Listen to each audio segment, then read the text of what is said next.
Saya sakit, saya kritis dalam waktu 3 hari, dan ada kemungkinan besar meninggal.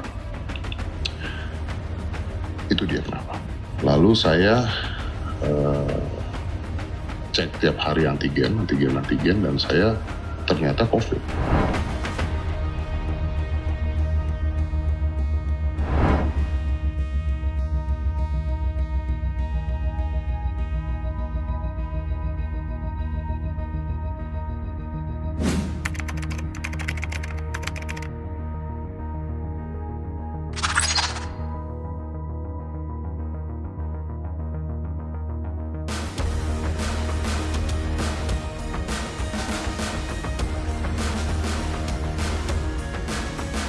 Kalau ada suatu patogen itu entah virus, bakteri, atau apapun yang masuk ke dalam tubuh manusia, pasti kita itu ada tentara imun ya, yang siap gitu untuk menyerang. Jadi kayak ada musuh, kita sudah punya tentara yang siap menyerang. Cuman pada kondisi-kondisi tertentu ya, tentara yang menyerang itu berlapis. Awalnya itu bisa kita anggap analoginya itu mungkin hansip atau satpam duluan yang nangkep gitu ya, komponen di dalam tubuh kita yang namanya interferon. Interferon itu hansip atau satpam alami yang ada di dalam tubuh kita sejak lahir. Jadi dia itu adalah orang pertama yang akan menangkap virus ini. Jadi kalau interferon kita bekerja dengan baik, dia akan keluar dengan cepat ya. Jadi waktunya tepat supaya virus itu dengan cepat akan dikurangi jumlahnya. Pada kondisi-kondisi tertentu, biasanya itu pada lansia atau pada orang-orang yang punya komorbid atau orang muda yang punya genetik tertentu, itu interferonnya keluarnya lambat. Jadi hansip satpamnya ini lelet gitu. Jadi virusnya itu sempat bereplikasi, jadi sempat banyak, akhirnya dia memicu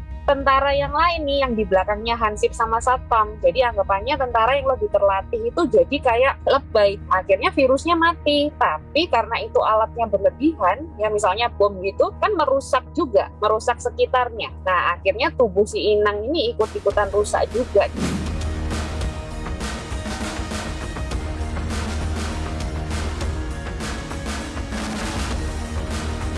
Virus ini kan hidupnya di dalam sel manusia ya. Jadi ya akhirnya rusak juga, terutama paru-paru. Pasti fase kedua itu awalnya paru-paru dulu yang rusak kan. Habis itu lama-lama kalau misalnya virus ini udah mati tapi bom ini masih ada, senjata ini masih dikeluarkan, dia akan merusak sekitarnya juga. Akhirnya organ-organ lain juga ikut rusak.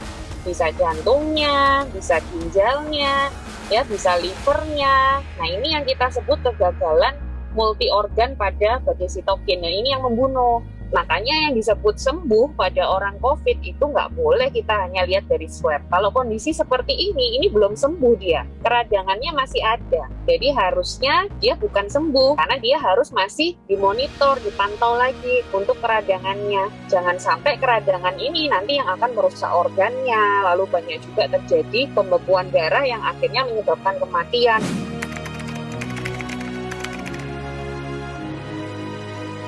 Kalau pasien isoman itu sejak awal sudah harusnya sih dia sudah dipantau oleh dokter. Jadi bukan berarti kalau isoman itu dia bisa lepas sendiri gitu.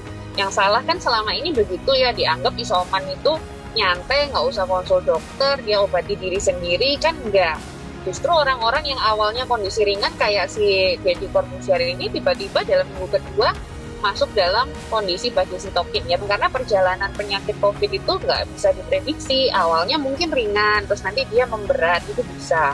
Atau ringan terus, nanti 2 minggu sembuh. Atau memang ringan terus cepat sekali dia jadi berat, ya bisa juga. Makanya itu pemantauan yang penting sebenarnya.